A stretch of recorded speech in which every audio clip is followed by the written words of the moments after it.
26 நாட்களாக தமிழகம் முழுவதும் போக்குவரத்து தொழிலாளர்கள் என்னுடைய கோரிக்கையாக தொடர்ந்து காத்திருக்கும் போராட்டத்தை நடத்தி வருகிறோம். இன்னைக்கு கொட்டும் மழையிலும் கொடுமையான வெயிலிலும் இன்னைக்கு பல இயற்கை உபாதைகளுக்கு உட்பட்டு இந்த சாலையிலே படுத்துக்கொண்டு நியாயமான போராட்டத்தை அறவழியிலே பேருந்து இயக்கத்துக்கு எந்த ஒரு தடையும் இன்றி நடத்தி வருகிறோம். கடந்த 2021 தேர்தல் வாக்குறுதியில் போக்குவரத்து தொழிலாளர்களுக்கு பழைய பென்ஷன் திட்டம் தருகிறோம். பணியில் ஓய்வு பெற்ற தொழிலாளர்களுக்கு 100 நாளில் டிஏ உயர்வு, மருத்துவ காப்பீடு, பணப்பதிவு உட்பட பிரச்சனையை தீர்த்து வைப்போம். அடிமை எடப்பாடி ஆட்சி எதுவுமே செய்யாது என்று வாக்குறுதி கொடுத்தவர் முடியாது இன்றைய முதல்வர்கள். இப்பொழுது 4 ஆண்டுகள் ஆகிவிட்டது. இதுவரைக்கும் எங்களுடைய கோரிக்கை நிறைவேற்றப்படவில்லை.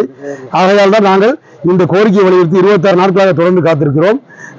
இவர்களுக்கு சொன்ன வாக்குறுதி மறந்து போச்சு என்ற அடிப்படையிலே இன்னைக்கு வல்லாரக்கீரையை ஞாபக சக்திக்காக இன்னைக்கு தமிழக முதல்வர் அவர்களுக்கு இதுல அந்த வச்சு கொரியர்ல தபால் மூலமாக இன்னைக்கு போக்குவரத்து அமைச்சருக்கும் நம்முடைய மாண்புமிகு தமிழக முதல்வர் அவர்களுக்கும் நாங்கள் அனுப்புகிறோம். இதை அவர்கள் உட்கொண்ட பின்பாவது தன்னுடைய தேர்தல் வாக்குறுதி நினைவுக்கு வரும், நிறைவேற்றுவார்கள் என்று மாண்பு முதல்வர் மீது மிகுந்த நம்பிக்கை வைத்திருக்கிறோம்.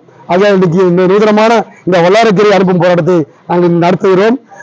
நேற்றைய தினம் போக்குவரத்து அமைச்சர் போராட்டத்தை நிறுத்திக் கொள்ளுங்கள் அப்படி என்று சொன்னார். ஆனால் இதுவரைக்கும் இந்த வாக்குறுதிகள் அனைத்தும் திமுக தேர்தல் வாக்குறுதி, முதலமைச்சர் சொன்ன வாக்குறுதி, அதை இன்னைக்கு நிறைவேற்ற தவறிக் கொண்டிருக்கிறார்கள். அதுக்கான ஒரு பேச்சுவார்த்தை கூட பேசல, இதை நிறைவேற்றுகிறோம் என்று கூட ஒரு வார்த்தை கூட சொல்லல. இப்படி மனமில்லாத போக்குவரத்து அமைச்சர் இன்னைக்கு இருக்கிறாரு. இதையெல்லாம் பொதுமக்களும் பத்திரிகை நண்பர்கள் எல்லாரும் கவனிச்சுட்டு வராங்க. அதை தமிழக முதல்வர் உடனடியாக தவிர்த்து எங்களுடைய பிரச்சனை தீர்க்கப்பட வேண்டும். வெளிநாட்டில் சென்று பல்வேறு முதலீடுகளை கொண்டு வந்திருக்கீங்க. உள்நாட்டினுடைய வளர்ச்சிக்காக போக்குவரத்து துறை கடந்த 70 ஆண்டாக தொடர்ந்து மக்கள் பணிகளை செய்து வருகிறோம். எண்ணற்ற தொழிலாளர்கள் இந்த பணிகளை இறந்திருக்காங்க. உடல் உபாதைகள் ஏற்பட்டு கைகால் ஊனப்பட்டோடு இருக்காங்க.